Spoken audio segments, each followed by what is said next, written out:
You know how in Hollywood films there's that trope of enhancing images? Let's enhance it. Enhance section A6. I enhance the detail and... Well, this month that's exactly what some astronomers on the LOFAR team have done with radio images of burping supermassive black holes. The previous data was all fuzzy and it wasn't very detailed, and they were like, can we enhance that? So just last week, 11 different scientific papers along with a huge public data release was announced by the LOFAR collaboration, the Low Frequency Array. This is a telescope that detects radio light with lots of individual detectors and antennas spread over a huge area. Now what you can do is combine the signals from all those individual detectors in a process known as interferometry, and what that effectively gives you is a telescope the size of the greatest distance between any two detectors. And this is the key thing, because the bigger your telescope, the smaller the objects you can see and the more detail you can resolve. Now in the past, LOFAR has normally operated with just the antenna across most of the Netherlands. They're spread over an area of 120 kilometers.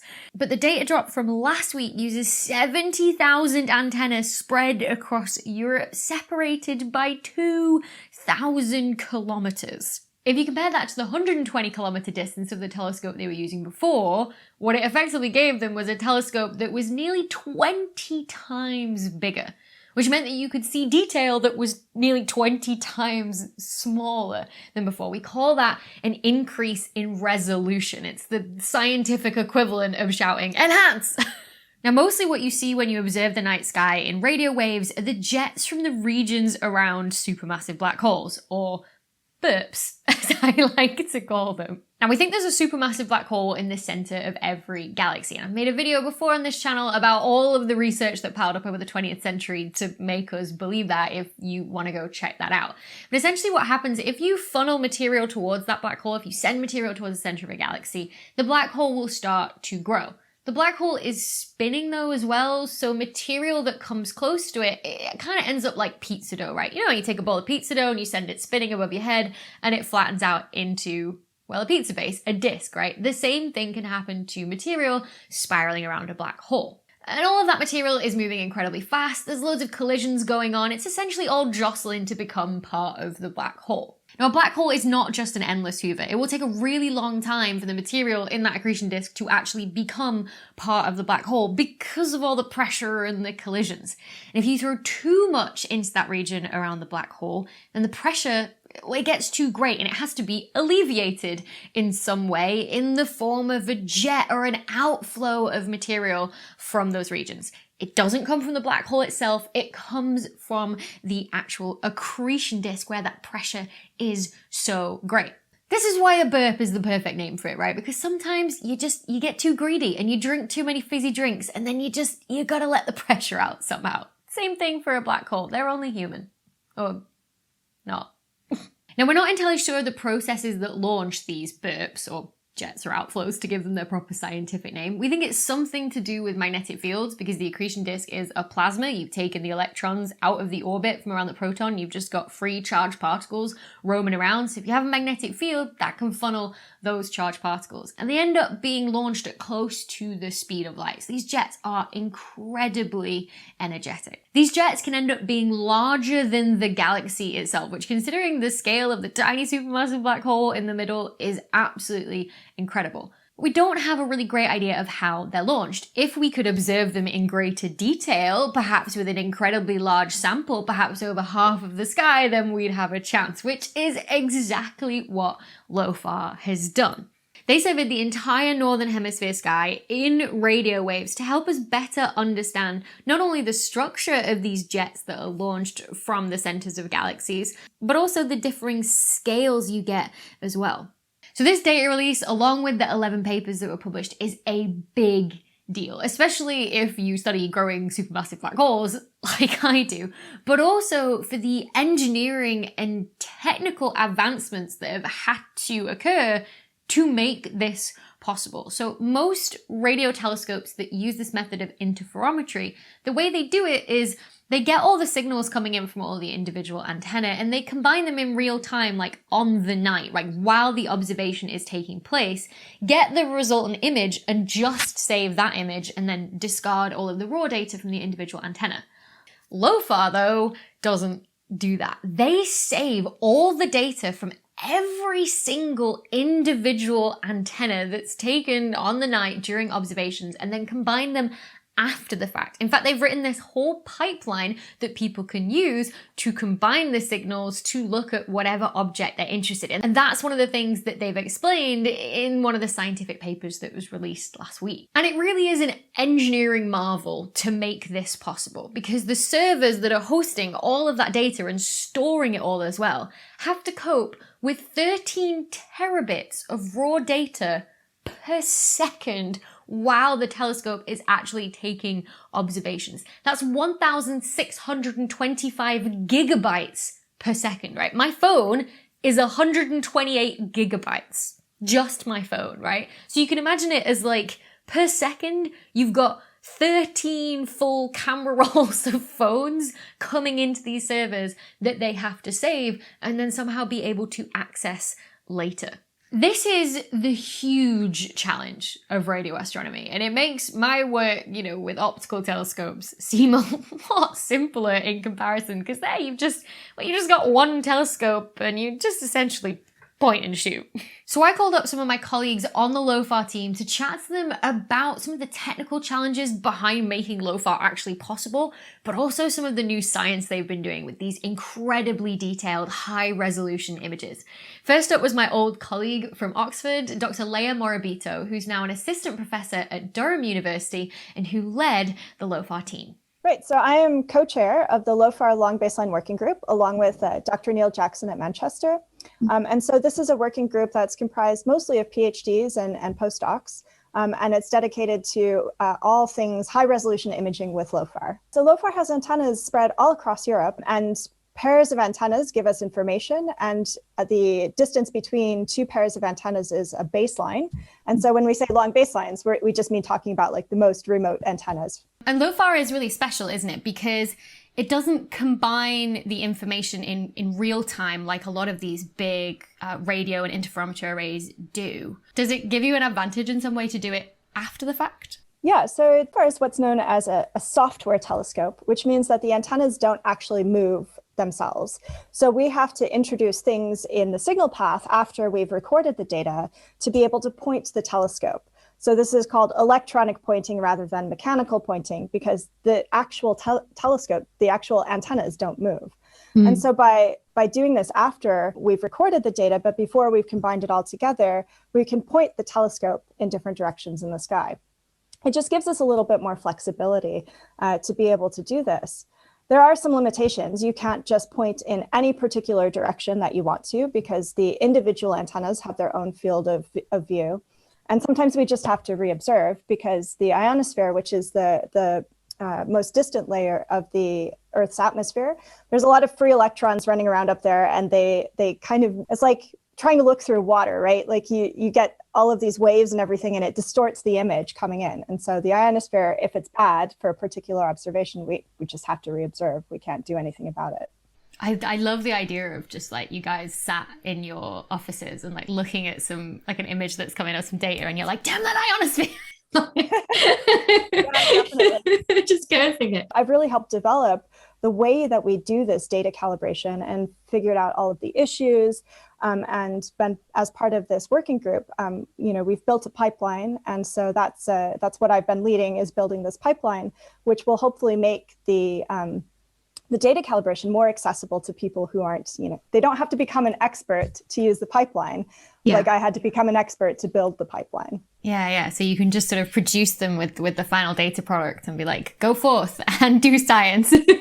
Yeah, exactly. Because that's the point, is to do science. And we have to sort out all of this technical stuff first. But the goal is to be able to do science with these incredible images. So now all of these, you've done all the hard work, right? You've built the pipeline, and you've, put this out for people so they don't have to become necessarily experts like you. You must have done this so you can do some science yourself, right, as well. And I know there's been a lot of science released with the press release and everything that's come out, but what are you hoping to do now that you have, the ability to get your hands on this data? One of the things I'm personally interested in is trying to figure out what the source of radio emission is in radio quiet active galactic nuclei. Mm-hmm. So where you have a supermassive black hole that's feeding on its galaxy, right? If the radio is not like super bright and super big, then we don't actually know what is causing it, because it's just, in a standard radio survey, it's unresolved, which means it's just a blob. And so we have no idea where this radio is coming from. And we don't really know if it's star formation or if it's something to do with the supermassive black hole itself.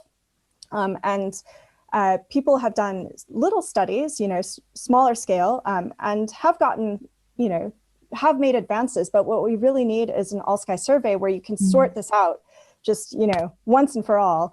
In this population of galaxies, this is the dominant effect.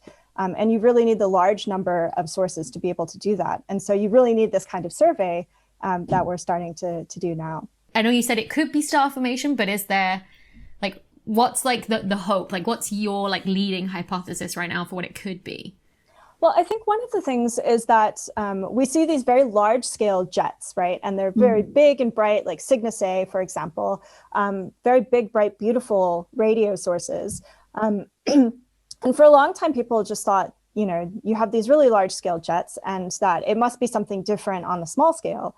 But what we're seeing now more with LOFAR is that there are fainter things and smaller things that also have jets. And so I think one of the things that we will find is that there are more jets out there than we think there are right now. I think that's one of the things that we'll find. But I mean, really, what excites me most is that anytime you do a new kind of survey, then you always find something unexpected. So I can't tell you what I think the most exciting thing is, because I'm sure my mind will change in 2 years when we find something completely new. But I mean, doing such an all-sky radio survey at such a resolution, really, I think will bring some new, exciting, unexpected things. And that is really what excites me the most. That must excite you so much, thinking there's just a buried treasure somewhere in that data that you've been processing. Yeah, absolutely. I mean, and buried treasure is a great image. I mean, because the data does exist, and now it's just a matter of processing it with the calibration techniques that we've developed. So I'm really looking forward to it. It's always great to hear about these huge international collaborations. And as you heard Leah say in that interview, the LOFAR collaboration is made up of mainly early career researchers, from postdocs to PhD students. So I had to make sure I also spoke to some of them as well. So my next chat was with Shruti Baldoe from the University of Manchester, who's been studying lensed quasars in the LOFAR data. So I work in the field of gravitational lensing. So my paper, it is more like, I say it's in my paper because I'm the first author, but honestly, it is a very, very, very collaborative effort. So many different students, we've got undergrads and summer students there who have worked on it. So it's really great to see their efforts coming to fruition. Those students, they ran the long baseline pipeline to form the images. So I work in the field of gravitational lensing. So what I did was, I studied this really large lensed quasar. So it's a lensed quasar, which basically means that the light from that quasar, it is deflected and magnified by a foreground galaxy that lies in the line of sight between us and that quasar. So this effect is called lensing, and it basically strong lensing. It ends up producing multiple images of the background object. So if you are studying a lensed object, and if you look at the image, what you see is not the intrinsic source. What you see is the multiple images of the source.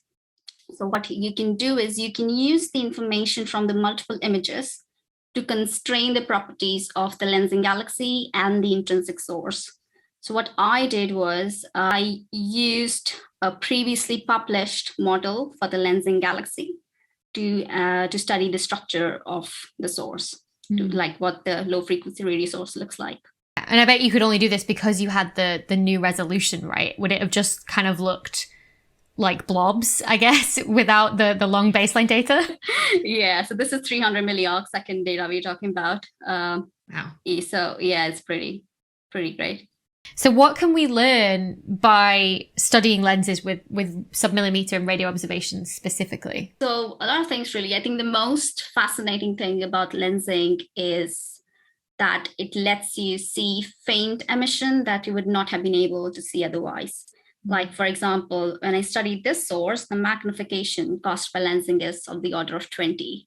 The USP of lensing, really. Other uses as well. For example, it can tell you can study cold dark matter substructure using it. Wow. For example, when you have 4 imaged lens sources, like you got sources that are lensed into 4 images, you are usually able to model the lensing galaxy as a smooth potential, as a smooth mass model.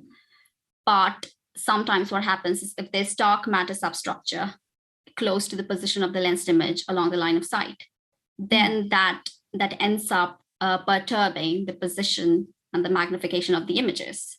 If you observe this perturbation, so that can give you an insight into the cold dark matter substructure. Now, why this is important in radio is because so this perturbation can also be caused by other factors such as microlensing by stars in the lensing galaxy. Now, radio is very important because the radio is immune to microlensing. So if you are seeing any anomaly like this, any perturbation, then you can use that to study constrain the dark matter. I guess it must just be exciting to think, though, like the amount of like lenses that must be buried in the current data set that no one knows are there yet. Like there must be one part of you that just wants to just like dive into the data and just sift your way through it to see what you find, like a needle in a haystack. Yeah, definitely. It is so great to hear when a PhD student gets so immersed and involved in a big international collaboration like LOFAR, and we wish Shruti all the best of luck because she's going to be writing up her PhD thesis in the next couple of months. Now, it's not just lensed objects or nearby objects that LOFAR can detect. It can also detect very distant radio sources as well that are a very high redshift. So I also spoke to Frits Sweijen, a PhD student from Leiden University, about his findings. I came into this doing my master's project on the topic of radio astronomy as well. That was at higher frequencies, so gigahertz frequencies. And then I saw this advertisement for the LOFAR telescope to go into high resolution imaging at megahertz frequencies, so very low radio frequencies, almost the lowest frequencies that reach the Earth, in fact. And so I got very interested in that and took the position. And then my role started to become helping test the existing pipelines that we had, help to develop them further, and just in general as an end goal to see how far we could push this telescope to really take the bottom of the bucket out of it and push it as far as we could go. Very attractive for me is that LOFAR is also, because of these techniques, it has a very technical aspect in terms of both computing and developing pipelines and stuff, which was very attractive for me as well, to not only see the science side of things, but also get your hands dirty and actually develop something that people might use in the future. So what did you specifically study then with this new long baseline data from LOFAR that's given, just these incredible resolutions? I studied one object in particular. It's very boringly called 4C4315. But what makes this one interesting is that it's very far away. So it's what we call at a redshift of 2.4. And if you translate it to the age of the universe, then the universe was 2.6 billion years old only.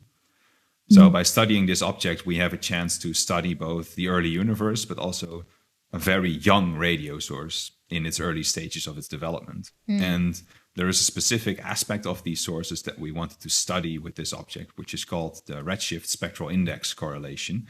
And so what the spectral index basically tells you is how does the brightness of an object change as a function of frequency. So how does it behave if we look at a different frequency? Does it get brighter or fainter?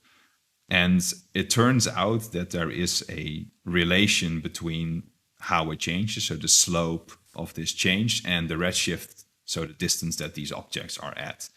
And it has long been known that objects that are further away tend to have a steeper slope. So we call these steep spectrum objects. But the cause of that has been relatively unknown or under debate for a couple of decades. And now there is sort of a prevailing theory that it is about one thing, but then we wanted to use the LOFAR telescope to now probe with this object to see if we could confirm that theory was indeed correct. Is that the main thing we learned from this new resolution data then, is the Z-alpha relation? Yeah, so one aspect that is crucial to study this relation is to be able to probe very low rest frame frequencies, as we call them. So because it's so far away, the emission gets redshifted, so wavelengths gets longer. And what it also means is that the frequencies that you are actually probing with telescopes here on Earth, they shift from what they actually are. And so with the lowest frequencies, you really push this back to the lowest rest frame frequencies as well. And what we can then study is what is the initial spectrum of this source. Depending on how that initial spectrum then changes over time, we can determine what happens. And so the prevailing theory now was that it's actually a mixture of what we call spectral aging, with a fancy term, which is the electrons that are made in those lobes. They gyrate in the magnetic field of this galaxy, and they radiate away their energy through synchrotron radiation. But what also happens is that the cosmic microwave background can also interact with these electrons and drain energy from it that way. And so the idea is that because the universe is denser at higher redshifts, the early universe is more dense than the current universe, and also the CMB will also be more dense in terms of energy, that this happens more often and that it hence loses more energy to the CMB. Of course, you can study the nearby objects in great detail, even at low frequencies, because even with poor resolution, if the object is just right in your face, then you can still make out a lot of the detail that you want. But we really need to study the distant objects in the same relative detail in order to evolutionary connect them from the early universe to the current universe. Because if we can't disentangle this detail so far away, then all we can do with our models is guess how it works and then model it and see if something resembling the universe today comes out. By observing this directly with the LOFAR telescope, we can just directly test these models and see, does it match what we measure in this source? Is that the hope, though, that, to observe like the thousands of sources if you can, to get almost just better statistics, or is there other stuff you can learn from observing more of them? Yeah, exactly. Because one of the problems that you have now is this is a single source. So we can say, okay, what we see here matches our current idea. So indeed, the calculations that we did do indicate that the CMB interaction is very important. And it has told us that it's very likely that since this is such a bright source, that this gives us a sort of upper limit. And that actually for the fainter galaxies, the CMB losses are even more important. But it's just one object. And as much as astronomers like to do low number statistics, preferably we like more. So indeed, there's definitely merit in observing as many of these sources as we can to do a more statistical, proper study of what the processes going on in these galaxies actually are. So is that what the future holds for you, do you think? Or do you think within the LOFAR collaboration, that's what will sort of be moving forward? Within the collaboration, definitely. Yeah. I'm more interested in other directions right now at the moment, but yeah, they are aligned. But my interests are more towards the technical side of things now, pushing the calibration forward and the imaging, that kind of thing. It must be so great to have had a PhD where you've got both of those insights. Yeah, that's very amazing. And as you say, it helps a lot because then if you know what a radio galaxy should look like, that will also help you with determining whether your calibration works, for example. And then also to be able to just advance knowledge is a very nice cherry on the cake, that it's also actually useful data that you've reduced. You can just tell that Frits had a great time doing his PhD with the LOFAR collaboration. And it's just the kind of stuff you love to see, right? Just good science, pushing the technical boundaries, and just done by some genuinely lovely people like Leah and Shruti and Frits and the entire LOFAR team.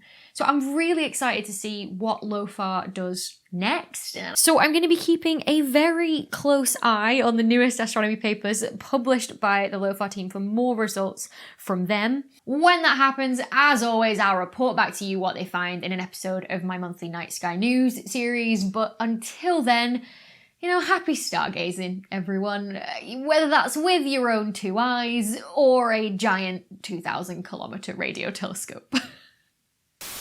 of the massive technological? Yeah, that was right. Right? Technical. I think I just put technical. I'm just adding too many syllables at this point. The technical challenges involved with actually getting this data with LOFAR. Data? It's like a robotic. Lensed objects or nearby objects that LOFAR detects. Either it can also detect very... Decide if you're saying redshift or distant, Becky. Don't just say nothing. One little nugget of information that I love about the LOFAR telescope is that the stations in the Netherlands where they have all these big clumps of detectors are called superterps. And I know that this is a genuine Dutch word, but every time I say it, which it brings so much joy, by the way, would highly recommend saying superterp, it reminds me of the Super Freak song. So I'm just like, superterp, she's super terpy. So sorry to all the Dutch people.